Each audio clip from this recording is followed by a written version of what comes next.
नमस्कार दोस्तों, मैं हूं life coach, motivational speaker and career counsellor Anand Yadav. आपने धैर्य और निरंतरता, इंग्लिश में बोले तो पैशंस एंड कंसिस्टेंसी, कई बार लोगों के मुंह से सुना होगा। परंतु जब हम किसी चीज़ को केवल सुनते हैं और अप्लाई नहीं करते हैं तो वह महसूस नहीं होती है और सामान्य सी लगती है।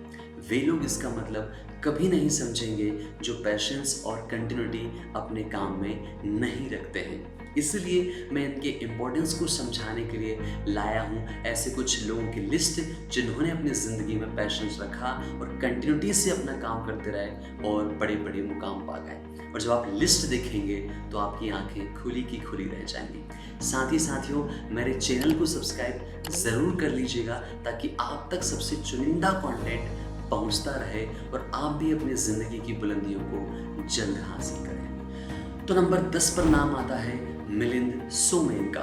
1995 में मेड इन इंडिया एल्बम से शुरुआत करने के बाद मिलिंद की जिंदगी कई उतार चढ़ाव से निकली। फिर लगभग 20 साल बाद लगातार मेहनत के बाद मिलिंद फिर सुर्खियों में रहे अपनी फिटनेस के कारण और वापसी कर गए। फिर एक बड़े सेलिब्रिटी बन गए। कारण था पैशंस एंड कंसिस्टेंसी। नंबर 9 पर नाम आता है दोस्तों नीना गुप्ता जी का।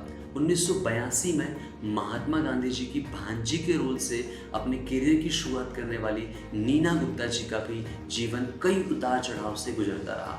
छोटे मोटे रोल मिलते रहे परंतु हिम्मत नहीं हारी। फिर जब 2018 में बधाई हो फिल्म आई तो किस्मत चमक गई और फिल्म फेयर भी मिला, परंतु वक्त लगा पूरे 37 साल। सफल हुए कारण वही धैर्य एंड कंटिन्यूटी। नंबर 8 पर नाम आता है दोस्तों गजराज राव का। अगर आप जीतू भैया पंचायत वाले को जानते हैं तो आप गजराज जी को भी जानते होंगे। गजराज जी ने अपने करियर की शुरुआत की थी 90 के दशक की जानी मानी फिल्म बैंडेड क्वीन से। फिर वही उतार चढ़ाव, कई बार की विफलताएं, परंतु हिम्मत नहीं हारी और टीवीएफ के लिए यूट्यूब पर वीडियो बनाने लगे। किस्मत का पहिया यहाँ से ऐसा घूमा कि आज फिर नामी कलाकार में शामिल हो गए। परंतु साथियों, वक्त लगे पूरे 27 साल। नंबर 7 पर नाम आता है कीकू शारदा का। जी हाँ, कपिल शर्मा शो की बम्पर या बच्चा यादव या फिर लॉटरी, इन्हें असल पहचान इस ही शो से मिली 2013 से। फिर ये भी नामी कलाकार हो गए, परंतु इन्होंने शुरुआत की थी 2001 में आई फिल्म मिट्टी से और टेलीविज़न की शुरुआत की थी सीरियल हातिम में हो के रोल से। इन्हें भी असल मुकाम पर पहुंचने में लगे दोस्तों 14 साल। नंबर 6 पर हैं इन्हीं के साथी कलाकार सुनील ग्रोवर साहब, जिन्हें आप कई रोल में देख चुके हैं, कभी गुत्थी, कभी बच्चन साहब तो कभी सरला के पिता के रूप में। इनकी कहानी भी इनकी तरह निराली है। 1995 में आए जसपाल भाटी जी के फुल टेंशन सीरियल में एक नौकर के किरदार से अपनी शुरुआत की थी। मेहनत करते रहे, निखरते रहे, फिर कई फिल्मों में छोटे मोटे रोल करते रहे मगर हार नहीं मानी। फिर आया कॉमेडी नाइट्स विद कपिल, जिसमें मिला इनको अपनी कला दिखाने का मौका और मार ली बाजी। आज भारत का एक बड़ा वर्ग इन्हें जानता है, परंतु वक्त लगा पूरे 20 साल। नंबर 5 पर हैं जेठालाल यानी कि दिलीप जोशी साहब। इस नाम से इन्हें कौन नहीं जानता।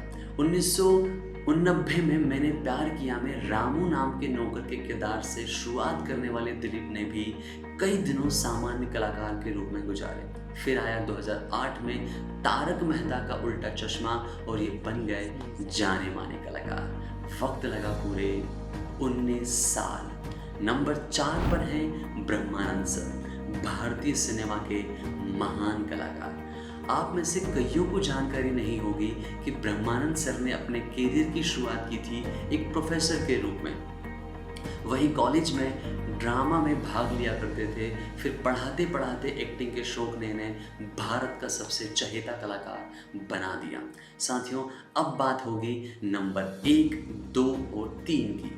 मैं तीनों की साथ ही बात करूंगा ताकि आप नंबर गेम में ना फंसे और इन्हें रैंक ना दें। तीनों मंझे हुए कलाकार, बेहतरीन इंसान और संघर्षों से भरी इनकी कहानियाँ। जी हाँ दोस्तों, मैं बात कर रहा हूँ इरफान खान सर की, पंकज त्रिपाठी सर की और नवाजुद्दीन सिद्दीकी सर की। इरफान सर ने अपने करियर की शुरुआत की थी दोस्तों 1988 में आई फिल्म सलाम बॉम्बे से। तो पंकज सर ने शुरुआत की थी टाटा टी के ऐड और 2001 में आई रन फिल्म में एक छोटे से किरदार से। किसने जाना था कि यह व्यक्ति वर्षों बाद बॉलीवुड में अपना पैर अंगद की तरह जमा लेगा। तो वहीं नवाजुद्दीन सिद्दीकी सर ने शुरुआत की थी 1999 में आमिर खान की सरफरोश फिल्म में एक छोटे से किरदार से। साथियों, इनके हिस्से भी उतने ही संघर्ष थे जितने उन दोनों के हिस्से थे, और हौसला भी उतना ही था जितना इन दोनों के हिस्से था। एक बात जो इन 10 लोगों में कॉमन थी वो यह थी कि सभी लोगों ने अपनी जिद नहीं छोड़ी, लगे रहे, धैर्य रखा, मेहनत की और जीत गए। अगर किसी एक चीज़ की भी कमी होती तो ये यहाँ आज नहीं होते, बीच में कहीं भी सफ़र छोड़ देते तो भी यहाँ नहीं होते। दोस्तों, ऐसे ही आप अपनी ज़िंदगी में धैर्य रखिए, कंटिन्यूटी से अपनी मेहनत करते रहिए और पा लीजिए सफलता। और ऐसे ही और कंटेंट के लिए मेरे चैनल को सब्सक्राइब करना मत भूलिए, क्योंकि मैं लाता रहूँगा ऐसा ही बहुत अच्छा कंटेंट आपके लिए। मैं फिर मिलूँगा आपसे कुछ नया लेकर के, तब तक के लिए नमस्कार।